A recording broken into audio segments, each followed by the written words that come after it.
practice ACT with writing. That is $5, and you need to register online at that website. So this is for juniors and sophomores, and it is at LCHS. Also, it is 12:30 to 4, which is right after your spring colloquium. So if you're coming to that, just stay for this. Also for juniors, since ACT is coming up, there is a 9th-hour ACT test prep, which you are encouraged to go to. It is every Thursday in the computer lab, starting tomorrow. So next up, we're going to have Annie and Emma from the Ambassadors Club.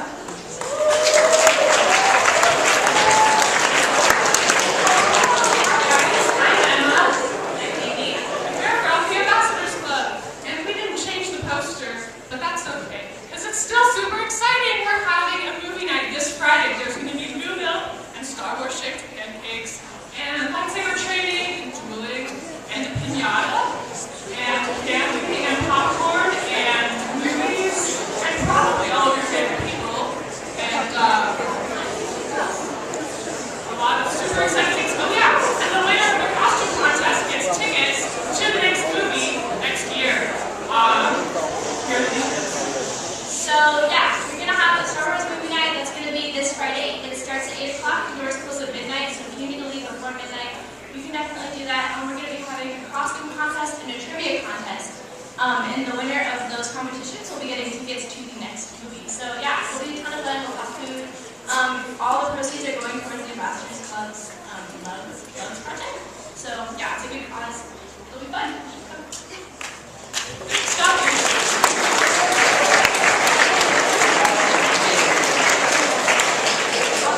Now, I'm here to talk about the swing dance, which is Friday, March 4th. So that's coming up really soon. It's a high school only event. The time is 7:30 to 10:30 p.m. And the first hour will include instruction from the jumping jive class on how to swing dance. So if you don't know how to swing dance, that's fine, you'll learn. We're going to have a costume contest because the theme is 50s. So wear your best 50s attire, and the person with the best costume will win. And even if you're not considering entering the contest, please dress up. It'll be so much fun. And there's also going to be music from Mr. Lunn and his friends. And we're going to be roasting s'mores and marshmallows and hot dogs in a fire pit outside. So you should definitely come along. It's going to be a lot of fun. Alrighty, so next up is Justice Jokes with Sarah and Liz. So in court, sometimes people mess up and they say, well, kind of funny things. And as the job of a court reporter, you need to write down everything that is said. So there's a compilation that we found where the court reporters had to write down these funny little anecdotes, and we just wanted to share them with you guys. All right. Now, doctor, isn't it true that when a person dies in his sleep, he doesn't know about it until the next morning? Did you actually pass the bar exam? The youngest son, the 20-year-old. How old is he? He's 20, much like your IQ.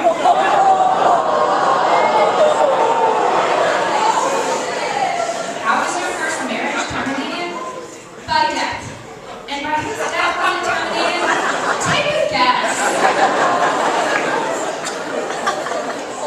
She had 3 children, right? Yes. How many were boys? None. Were there any girls? Your Honor, I think I need a new attorney. Can I get a new attorney? What was the first thing your husband said to you that morning? He said, "How are you, Kathy?" And why did that upset you? My name is Susan.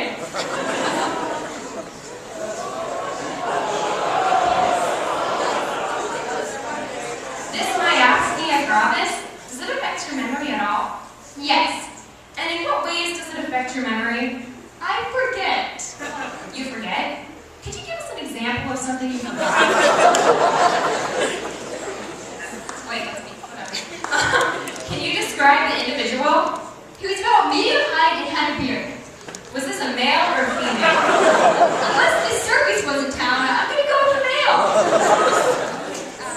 All right, so we had a couple more, but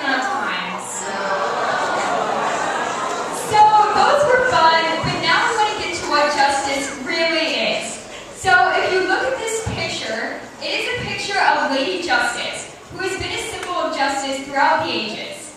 You can see that she has a blindfold on her eyes, so she can't see. William Penn said about this, "Justice is justly represented blind, because she sees no difference in the parties concerned. She has but one scale and weight, for rich and poor, great and small." So, that is just a touch of what justice is. And now I want to introduce our speaker, who will tell us more about justice. So, Dan Caplis graduated from the University of Colorado with a BA, and he graduated with honors in May of 1980. While there, he served as student body president, and he was named the National Evans Scholar of the Year. He received his JD from CU Law School in May of 1983. Dan Caplis is the founding partner of the law offices of Dan Caplis and is a respected legal analyst. He has been invited to speak on several national interview shows and has been quoted in many prominent media outlets. Dan has been litigating catastrophic injury cases since he began practicing law in 1983. He is also a radio host of a talk show on 710 KNUS. Dan is married to Amy Sporter Caplis, and they are the proud parents of 2 wonderful children. Now can we have a warm welcome for our speaker, Dan Caplis.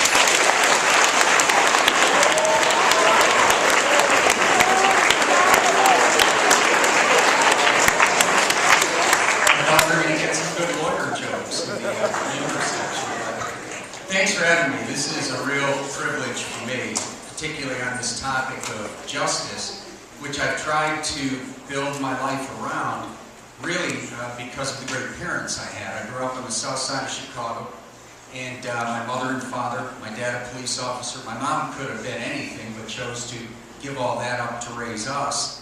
And we were raised in a turbulent time and in a very tough neighborhood. And it gave us a chance to experience on a very gritty level the whole concept of justice. You know, for us, that was during the Civil Rights era, where it was very real. It was as real as walking out of the house in the morning and there'd be pools of blood on the street from the race wars that happened overnight. It was a really deep introduction to this concept of justice. So my definition will probably disappoint you. You guys, I'm guessing, from just spending 10 minutes here at your school, are probably far more advanced than I am in terms of understanding the deeper theoretical layers of justice. But for me, the way I was raised and the way I've tried to carry it out, far from perfect, but tried to carry it out as a lawyer and a talk show host, it comes down to the core concept of fairness. And we can talk in more depth, if you like, about what that fairness is then rooted in. But it comes down to this concept of fairness. Is it just? Is it fair? You know, you just showed the picture of the scales. And it's the imagery I always use in the courtroom with juries. And I did in December. We were blessed in December to win the largest case of the year in Colorado for an incredibly deserving father of 4. And it was a perfect example of justice being done in the setting of a courtroom. But the argument I used to the jury in the closing argument was that image of the scale, and just striking that balance. What is fair? And I think if any of you end up going to law school, you'll find that no matter how difficult the class is or in what area of law, it often just comes back to that same idea of what's fair. And then for me, it was really more a matter of not going crazy to get into law, because my mom and dad were such pillars of justice in their own way. My dad, a Chicago police officer, that it would drive me crazy when I would see an injustice. It would eat me up. Is there anybody in here who is that way? Some people, they can just see unfairness and they're able to compartmentalize it and get on with their day. Other people, it just makes your blood boil. How many of you, show of hands, would say that any injustice that you see, even on TV during one of those 1-800 commercials, just drives you crazy? Anybody else here who has that? Okay, the basketball team does, so I imagine every bad call to you is a personal affront, right? I mean, yeah, that's but it can be anything large or small. Some people are just wired like that. So, you know, for me, the ability to go into law was really a blessing, because then I can go out and try and do something about it. It doesn't mean I'm always right. I don't remember being wrong. I'm sure I've been wrong somewhere along the way, but at least there's a chance to go in and do something about it. And I'll give you a couple of real-world examples. How many here have some interest in going to law school? Okay, a handful. You know, I'd recommend it no matter what. Okay, one more, you just, okay. By the end of this, there'll probably be half as many, but I won't take that personally. But one of the benefits of law school, whether you intend to practice law or not, is it just, I think it helps practice and refine critical thinking. It helps give you the tools you need to go out and be able to fight for justice when you see something that really infuriates you. And of course, having that ticket, having that law degree, gives you the right to go into the front of the courtroom and actually fight for it. But just a couple of quick examples, you know, that you might be able to relate to. One of my earliest cases was for a young man, happened to be Hispanic, first member of his family ever, and family been in Colorado for generations. And he was dragged out of his dorm room late at night, police officers holding guns, and he was charged with one of the worst crimes you can be charged with, the crime of rape. And he was charged with raping a fellow student in the same dorm who happened to be the daughter of a very prominent Indonesian leader. And so I didn't do criminal law at the time. Somehow he wandered into my office, and I tried to get him to go to the public defender, but he insisted on me. So the long and short of this is, there are plenty of cases where somebody's the victim of sex assault and the perpetrator is never held accountable because the victim's scared or the system doesn't work right, etc.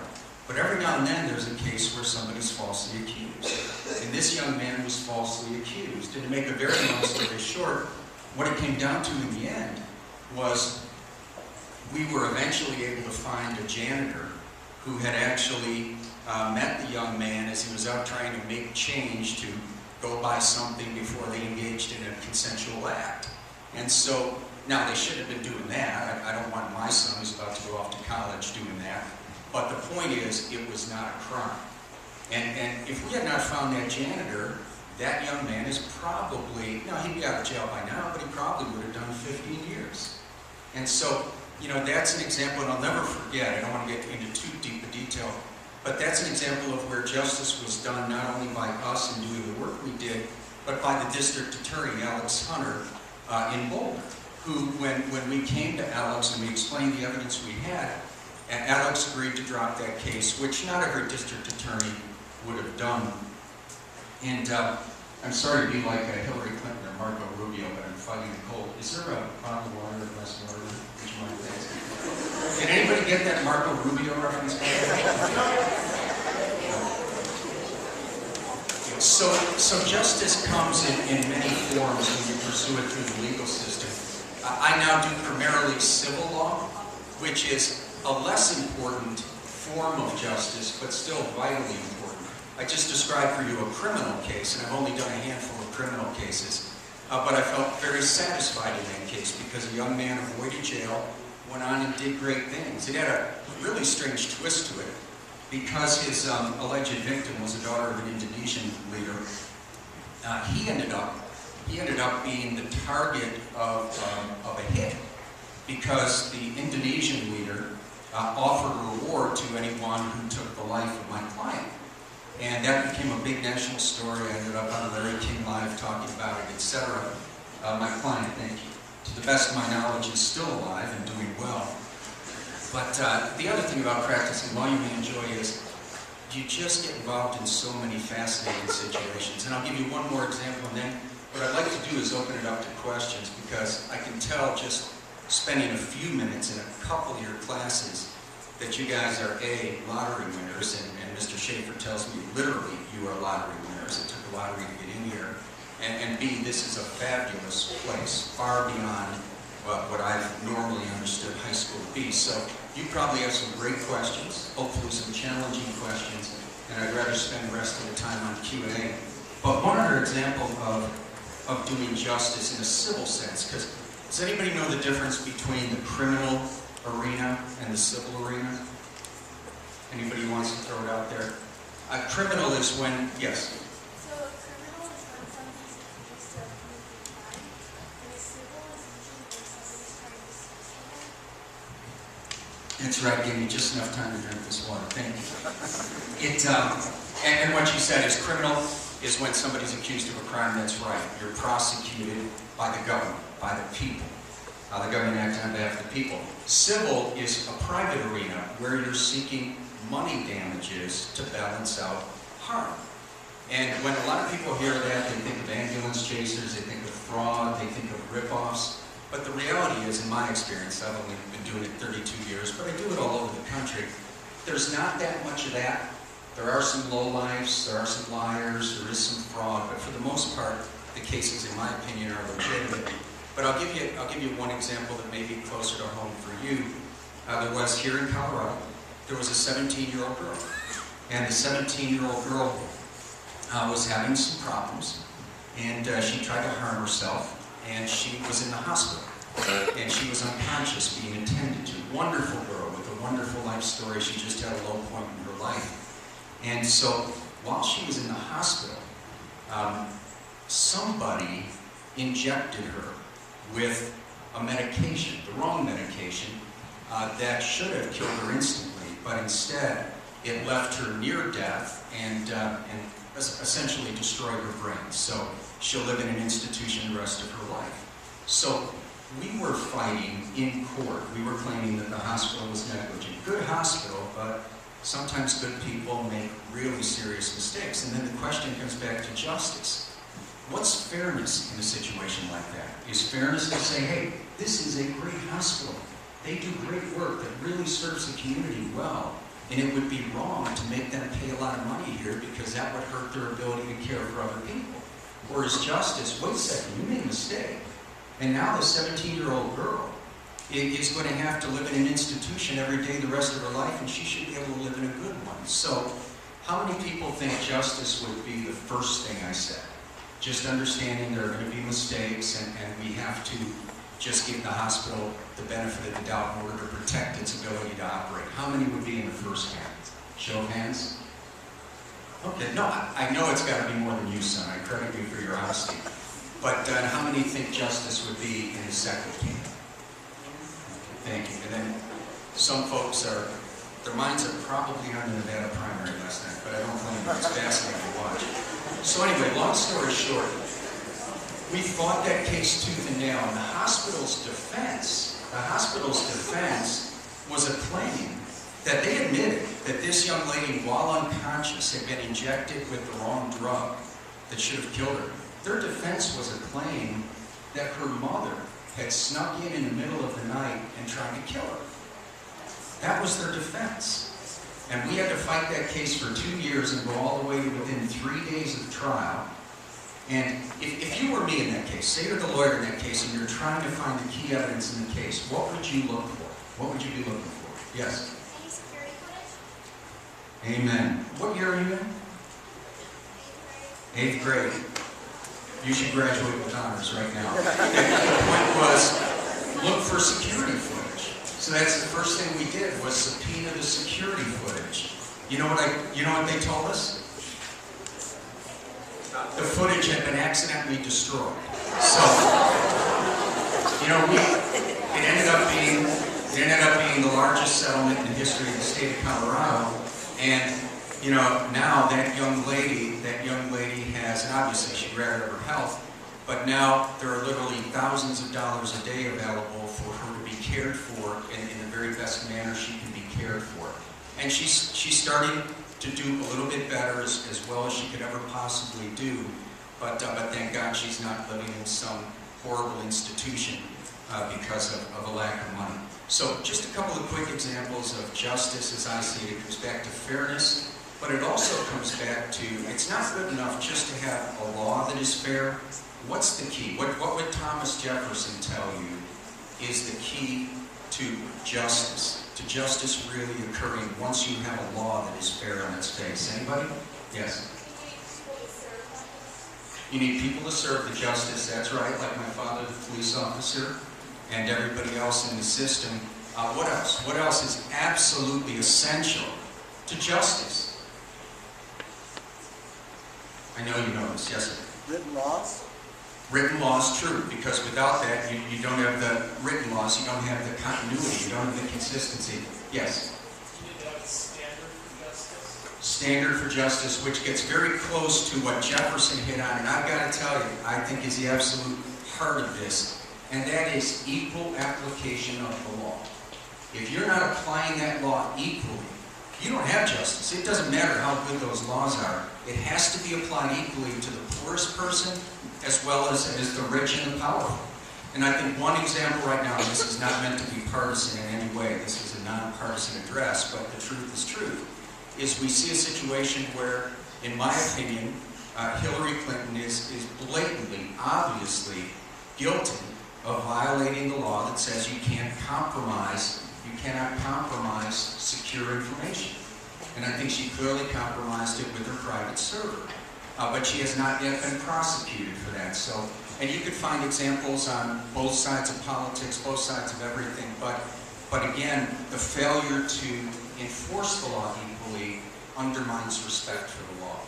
So that's my quick take, but I'd love some Q&A, and I trust Sarah Elizabeth, you'll stop me when time's up, or people will just leave and I'll take the name. What time does the basketball team have? 5 minutes, okay. Questions? Complaints, suggestions? And I host a talk show too, so between my two jobs, my nickname is Pinata, so don't hit back, hold back. Don't hold back, yes ma'am.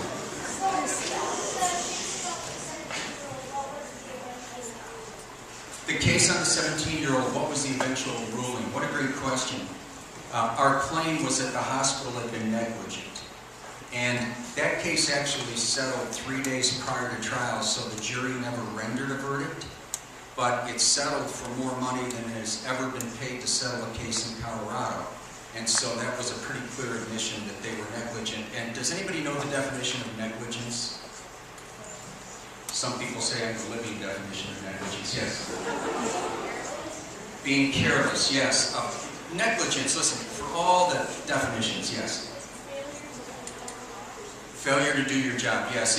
It really comes down to, son, I don't want to rob you of this. Yes, what is it?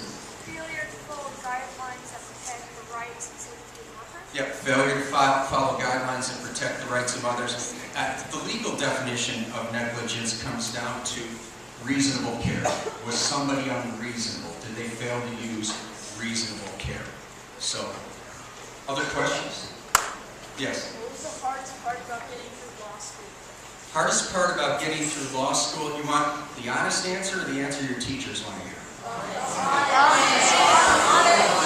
The hardest part about getting through law school was girls. But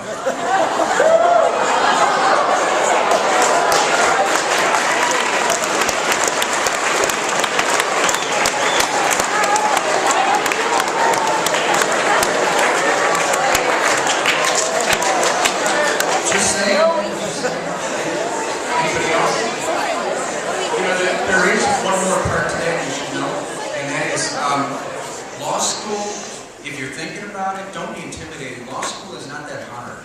It really is just not that hard. You have to pay attention, you have to go to class, you have to do your deal, but it's not rocket science, so don't be scared away from law school. And you don't have to finish first in your class to do okay. Yes?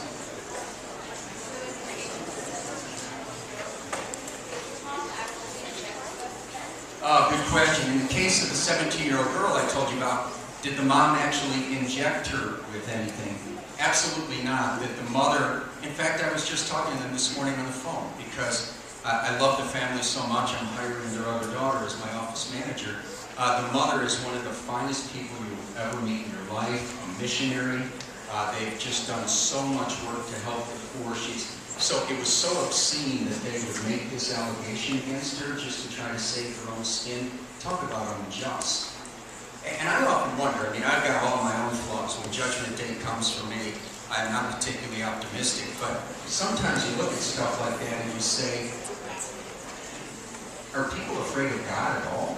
Do people worry at all about Judgment Day? You accuse that mother of coming in and trying to kill her daughter just because the hospital made a catastrophic mistake.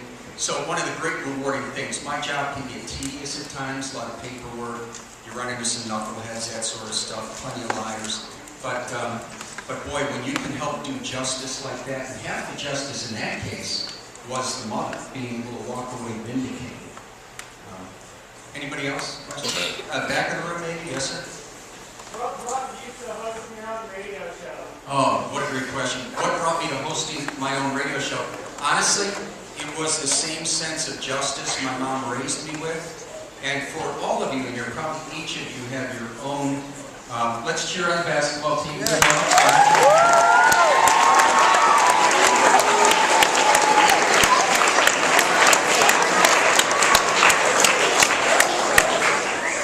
You know, for me, what animated me and what made me want to get on air and take on all the stuff that comes with being on air. As you know, Mr. Schaefer got into the public arena and was willing to take all of that on and fight for what he believed in.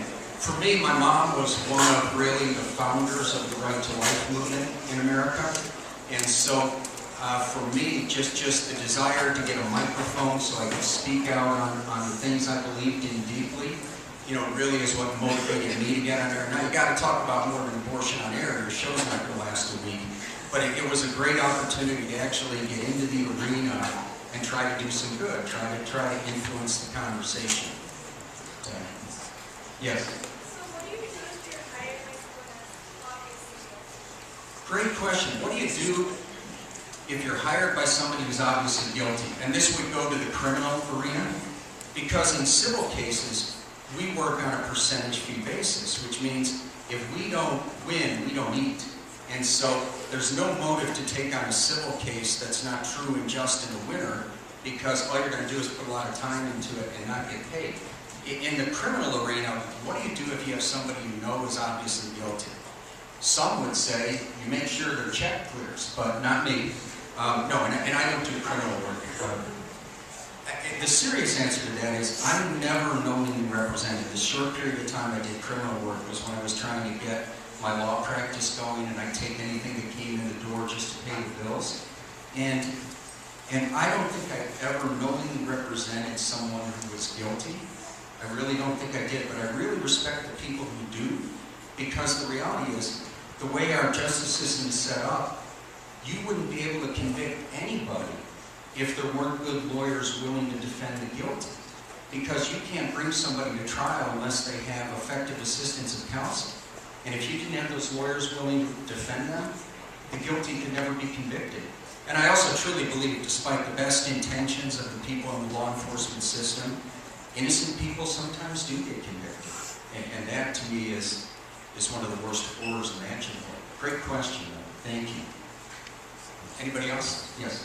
What's the most stressful part about being on a case? The most dreadful part about being on a case is probably the fear of losing a just case and letting down your client.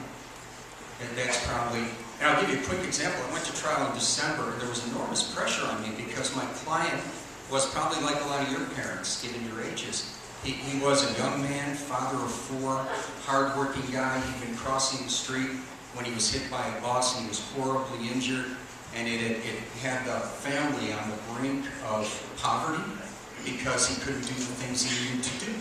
So it was a case where the other side offered a lot of money. The other side offered $1.8 million to settle the case. In Colorado, that's a lot of money.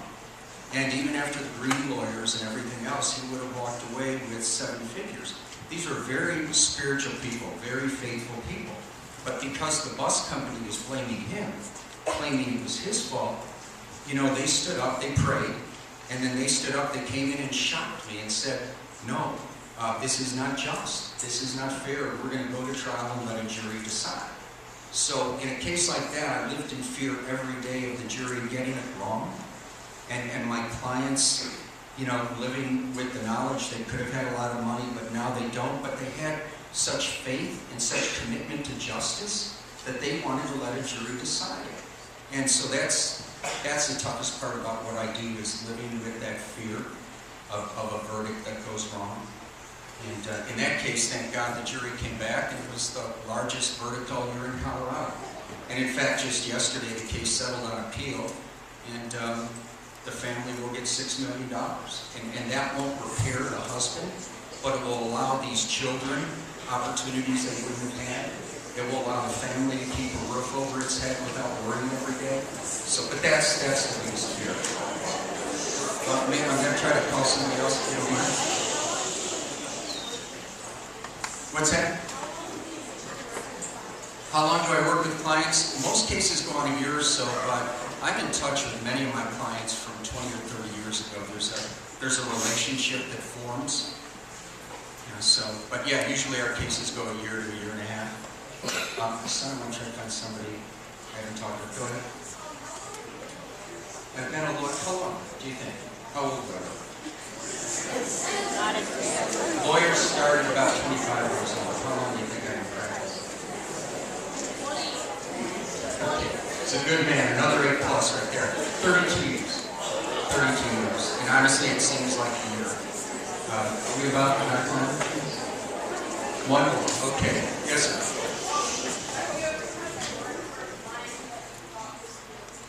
Have I ever had to work for a client who I thought was guilty? And let me broaden that question to, have I ever had to work for a client who I thought was lying? Have I ever had to work for a client I thought didn't deserve what we were able to get for him or her? I've never worked for anybody who I thought was guilty, and in the civil arena that would mean somebody I thought was trying to pull a con or lie or whatever. No. I did have one client once who, in the middle of the case, I thought had started to lie, and so we just let that client go. But I guess I would just finish with, on that question, because you get that all the time, how do you represent somebody in a criminal setting who you know to be guilty? I would just caution you to keep your mind open and really respect those lawyers who take on representation of the guilty, because again, without them, the system could not function. And I know that's weird to even say and think about, but it's the truth. Our system in the criminal setting, and the way I'll finish is asking for a show of hands on whether you think this is right or wrong. The underlying principle in our criminal justice system is that, and I know this because I cover criminal cases around the country. Anybody remember Mike Tyson? I covered the Mike Tyson rape case for NBC. Anybody remember O.J. Simpson? Yeah. I covered the O.J. Simpson case for CBS. I've covered a lot of these big criminal cases. And our system of justice has as its underlying pillar the belief that it's better to let 9 guilty people go free than to convict one innocent person. Who thinks that's the wrong standard? Who thinks the priority should be convicting the guilty? Now, be honest. Nobody's looking. Mr. Schaefer's taping it, but nobody's looking. Okay. And who thinks America has its priority right? Let 9 guilty go free to make sure that one innocent is not convicted. And the rest are kind of waiting to see how it works out for them. Right? No, but I really appreciate the chance to come up here and love what you guys are doing. I hope this becomes a model for the state and the country, because this is the way education should be done. Thank you.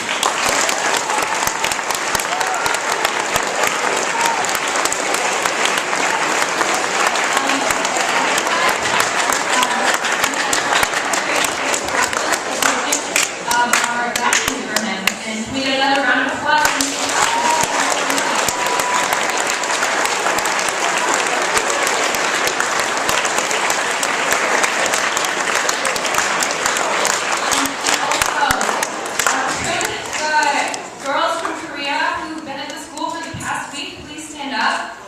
Today's our last day here, and we would just like to give them another round of applause and thank you for coming here.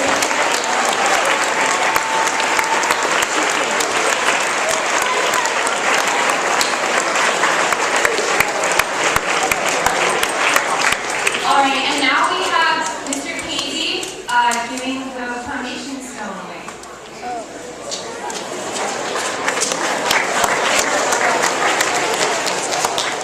Good afternoon, everybody.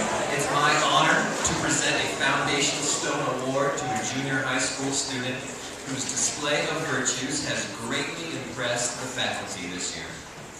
This student maintains a super high GPA and has taken on leadership responsibilities here at LCHS. She also rounds out her life with plenty of extracurricular activities. And I understand how rigorous and demanding our junior high school can be.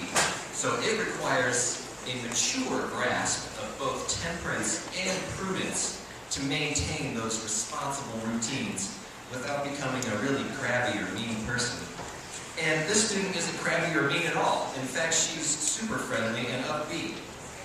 And on top of that, she shows sincere gratitude in all of my interactions with her. So now it's my turn to return that gratitude and saying thank you for displaying so many virtues at our school and being part of our school, Miss Riley Green.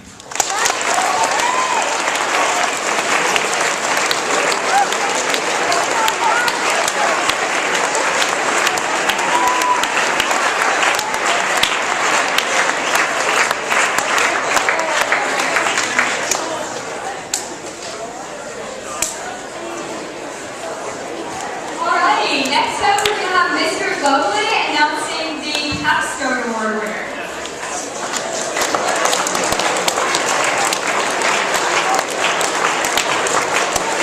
Just like Mr. Casey said, it is an honor to get to do this. We first created these awards because, quite frankly, our award process in the past has been, if a teacher sees you doing something pretty remarkable, we have the opportunity to go ahead and give you a Foundation Stone Award or a Character Award letter, right? Anybody at the elementary school or in the high school received a Character Award before? Yeah, you guys should all be proud of yourselves. We're really proud of you as well. But quite frankly, there are a lot of students among us that every single day in and day out, you're just great kids. There are a ton of you in our midst, and we are super proud, and it is our honor to get to work here and get to work with you, because it's not always the case wherever you get to teach. Anyway, this student definitely typifies the reason that we created this award. So Sarah, come on up, because I just want to talk about you here for a little bit. She's going to hate this because she's very modest and very humble, and she doesn't like to be the center of attention, really. But this young lady is really a remarkable young woman now. And just as I go through the capstones, you're just going to help to get a look at it from our eyes, from the faculty's eyes. And we all think she makes extremely prudent decisions consistently on a daily basis. She's always prepared for class, and by that, I don't mean just bring a pencil and paper and your notebook and your homework. I mean being prepared to engage in her own academic journey, in her own education. She is prepared when she sets foot in the classroom to take her classes seriously and to take her own education seriously. There's a lot of prudence in that decision and how she approaches her education. Her fortitude is off the charts. The amount of work that she puts in to studying and to doing homework and to staying on top of her responsibilities, whether they're academic or their leadership. Pretty amazing stuff, Sarah. It really is. As far as temperance goes, and her character and her comportment, which is the way you carry yourself, very temperate, very self-controlled. Her stalwart adherence to the rules and the policies. You guys, I get it. You're in high school, you think a lot of the stuff, a lot of the rules are annoying, but Sarah doesn't. She doesn't complain, and she's happy to be in compliance. That's a beautiful thing to celebrate. She's also a frequent thanker. I don't know, teachers can all just kind of nod their heads when she leaves the classroom. She thanks teachers. It seems like a little thing, but she goes out of her way to be thankful for the hard work that teachers are putting in and day out. And then, just as far as leadership goes, she leads by example. Her house planned an event that wasn't really very well attended, and it wasn't her fault. It was a good event, I thought, but she was there, and she was, leading from the front, and she was, trying to rally people to be involved and to get things done. And so, as far as prudence, fortitude, temperance, gratitude, justice, and patriotism, I think this is one of our most well-rounded and full of character and virtue students in the school, so it's my honor to award you.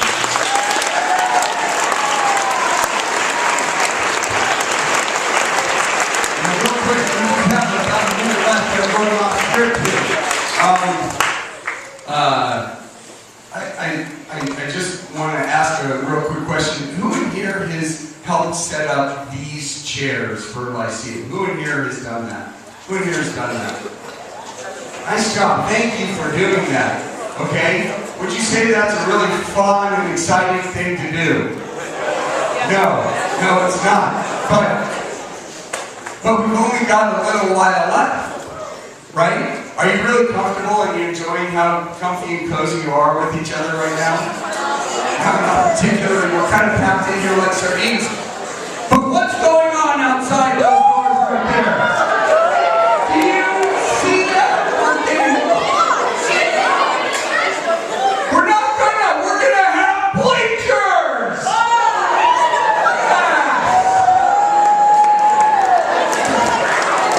But, listen, we've got enough money to start moving dirt. We've got to raise more to finish it. We've got a lot of work to do. We've got a lot of work to do. Wait, is this working? Am I still talking? We need your help to finish funding the gym. How are we going to accomplish that?